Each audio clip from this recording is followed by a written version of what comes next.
Vamos mergulhar hoje em um dos casos mais famosos e talvez mais desconcertantes de toda a história da psicanálise.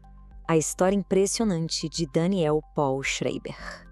Pois é, essas são as palavras do próprio Schreiber. Uma declaração assim chocante, que já nos joga direto no centro do elaborado sistema de delírios dele. Ele realmente acreditava que precisava se transformar em mulher para cumprir um propósito divino. E é aqui que a história começa a ficar realmente intrigante, porque a pessoa por trás dessas ideias não era alguém isolado da sociedade, muito pelo contrário. Era um juiz de altíssimo escalão, um homem cuja profissão exigia lógica, razão e um entendimento profundo das regras. Então, a grande pergunta é essa, né? Como é que pode uma mente tão disciplinada, tão estruturada, se fragmentar de uma maneira tão radical? É esse mistério que a gente vai investigar agora. A primeira grande tentativa de explicar isso veio de ninguém menos que Sigmund Freud. E o mais fascinante é que Freud nunca chegou a conhecer Schreiber pessoalmente. Toda a análise dele foi baseada no livro de memórias que o próprio juiz publicou.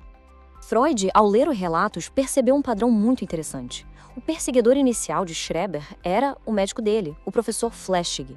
Com o tempo, essa figura persecutória se transformou no próprio Deus. Para Freud, isso não era uma coincidência.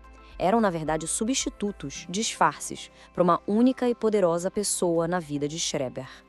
Ok, vamos entender o que isso quer dizer. A teoria do Freud sobre a paranoia era bem radical para a época. Ele enxergava a paranoia como um baita mecanismo de defesa psicológico. Lá no fundo, no centro de tudo, estaria um desejo homossexual inconsciente que a pessoa simplesmente não consegue aceitar. E aqui a gente vê a lógica do Freud de forma brilhante. Ele dizia que o pensamento inaceitável, eu o amo, primeiro é invertido para o seu oposto, eu o odeio. Depois, para justificar esse ódio, o sentimento é projetado, jogado para fora. É ele que me odeia. E pronto, tá aí a base do delírio de perseguição. Então, para Freud, a grande sacada era essa. O delírio grandioso de se tornar a noiva de Deus não era a doença em si, mas sim uma tentativa de cura. Era uma solução de mestre, um acordo que permitia que o desejo reprimido viesse à tona, mas de um jeito aceitável, disfarçado de missão divina. A teoria de Freud era elegante, né? Fechava direitinho. Mas e se estivesse faltando uma peça fundamental nessa história? Uma peça que Freud, lendo apenas um livro, não tinha como saber que existia. Pois é. Décadas depois, a história sofreu uma reviravolta. Pesquisas lá pelos anos 50 revelaram o lado da vida de Schreiber que Freud desconhecia completamente. A verdade sobre o seu pai, que era um médico e educador muito famoso na época. Olha bem para essa imagem. Isso não é um instrumento médico para tratar uma doença rara. Era um dispositivo de rotina projetado pelo pai de Schreiber para forçar uma postura rígida nos filhos enquanto eles dormiam, desde a mais tenra idade. E não parava por aí não. Havia o suporte de cabeça e o suporte para retidão, usados para garantir que as crianças não se curvassem nem um pouco enquanto estudavam. A infância de Schreiber foi, em muitos aspectos, uma experiência de contenção mecânica constante. E aqui, nas palavras do próprio pai, a gente entende a filosofia aterrorizante por trás dos aparelhos.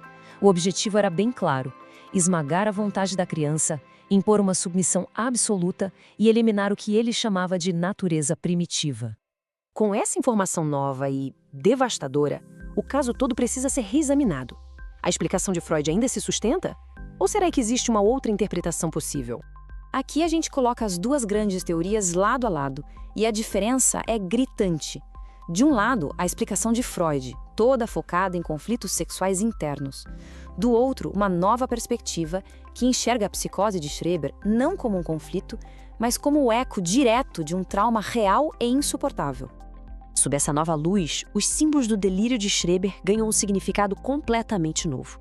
Os raios de Deus que o controlavam parecem um eco assustador dos aparelhos e da vigilância constante do pai.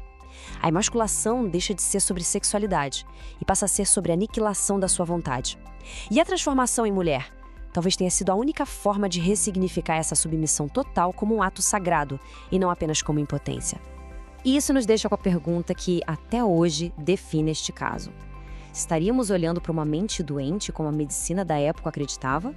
Ou por uma mente desesperada, forçada a criar uma mitologia complexa só para conseguir dar voz a um sofrimento que não podia ser dito.